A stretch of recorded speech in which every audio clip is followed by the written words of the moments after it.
जब हम वज़ू करते हैं ना, तो वज़ू करते हैं कुल्ली करते हैं।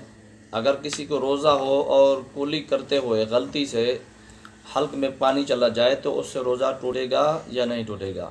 तो याद रखें कि अगर किसी को रोज़ा याद हो और वो वज़ू कर रहा हो और कुल्ली करते हुए हल्क में पानी अगर चला जाए गलती से, तो इससे रोज़ा टूट जाएगा, इससे रोज़ा टूट जाएगा।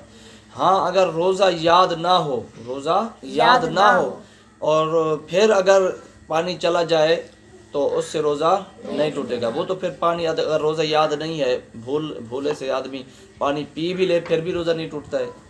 पानी पी भी ले फिर भी रोज़ा नहीं टूटता, या भूल के कोई चीज़ खा पी भी ले तो उससे रोज़ा नहीं टूटता। ठीक है ना।